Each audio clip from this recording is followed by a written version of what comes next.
પછી તો વસુદેવજી મહારાજે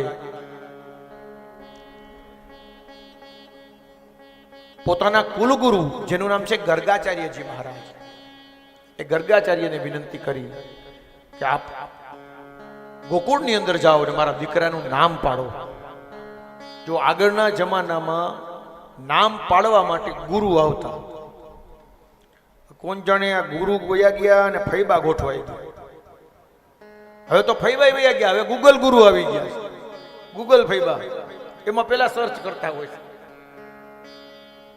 આ કથા બતાવી છે. શ્રી શુક ઉવાચ ગર્ગઃ પુરોહિતો રાજન યદૂનામ શુ મહાતપઃ વ્રજમ જગામનંદસ્ય વસુદેવ પ્રયોદિતઃ.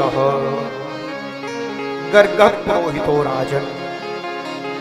સુખદેવજી કહે કે રાજા, ગર્ગાચાર્ય એ યદુઓના કુળગુરુ છે અને વસુદેવ એને વિનંતી કરી કે આપ જાઓ બ્રજની અંદર, નંદને ત્યાં મારો દીકરો છે એનું નામ પાડો. અને ગર્ગાચાર્ય બ્રજની અંદર આવ્યા. નંદ બાબાએ ગર્ગાચાર્યનું સ્વાગત કર્યું અને ગર્ગાચાર્યએ કહ્યું કે હું યદુ કુળનો આચાર્ય છું. આપણા આચાર્યો હતા, દરેક કુળની અંદર અલગ અલગ આચાર્યોના આપણે સંતાનો છીએ. નંદ બાબાએ કહ્યું આપ વસુદેવના દીકરાનું નામ પાડવા તો આવ્યા છો, પણ એની સાથે સાથે મારો એક દીકરો છે, અમે એને લાલો લાલો કહીને બોલાવી છે, આપ એનું પણ નામકરણ કરો. ત્યારે ગર્ગાચાર્યએ ના પાડી.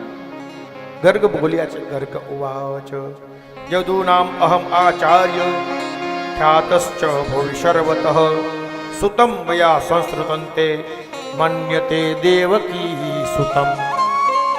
હે નંદ, તારા દીકરાનું નામ પાડવા મને વાંધો નથી, પણ સુતમ મયા સંસ્કૃતંતે, જો કંસને ખબર પડશે, કંસ પાપમતી સખ્યમ, કંસ એ તો પાપમતી દુષ્ટ બુદ્ધિ વાળો છે, એને ખબર પડશે કે નંદ બાબાના છોકરાનું નામ ગર્ગાચાર્યએ પાડ્યું છે, તો તારે ને વસુદેવને મિત્રતા છે અને એને એમ થશે કે આ બાળક વસુદેવનું છે અને એ વેર કરશે. આ તરફ નંદ બાબા કહે છે કે આપણે એકાંતની અંદર નામકરણ કરશું, કોઈને કહેશું નહીં,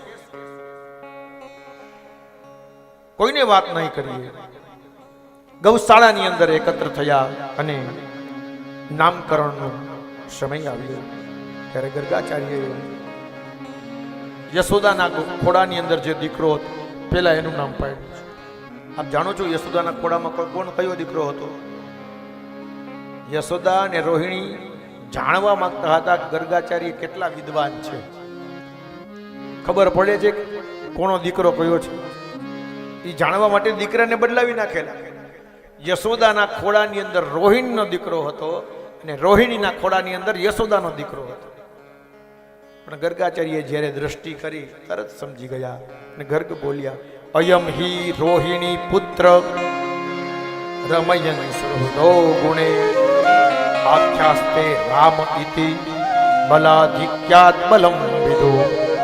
હે યશોદા, તારા ખોડામાં જે દીકરો છે ને, અયમ હિ રોહિણી પુત્ર, મને ખબર છે હો આ રોહિણીનો દીકરો છે અને હું એનું નામ બલરામ પાડ. પેલું નામ આપ્યું છે રામ,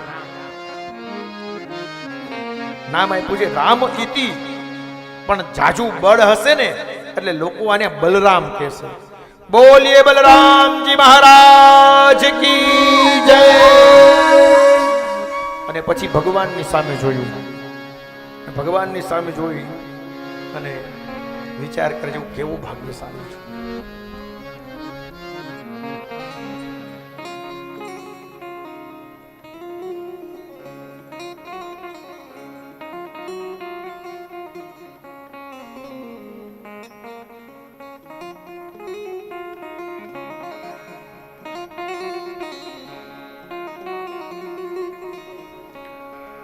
આસન્વર્ણ સ્ત્રીઓ હસ્ય બૃહતો રુગંતનો શુક્લો રક્તસ્તથા પીત ઇદાનીમ કૃષ્ણ સાંગતા.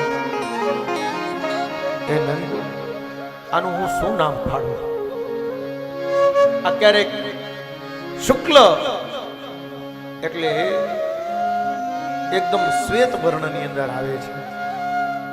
ક્યારેક પીત એટલે ક્યારેક પીળો થઈને આવે છે, ક્યારેક રક્ત એટલે લાલ ઘૂમ બનીને આવે છે. પણ ઇદાનીમ આ વખતે કનૈયો કેવો છે? કાળો. કૃષ્ણ તામ ગતા.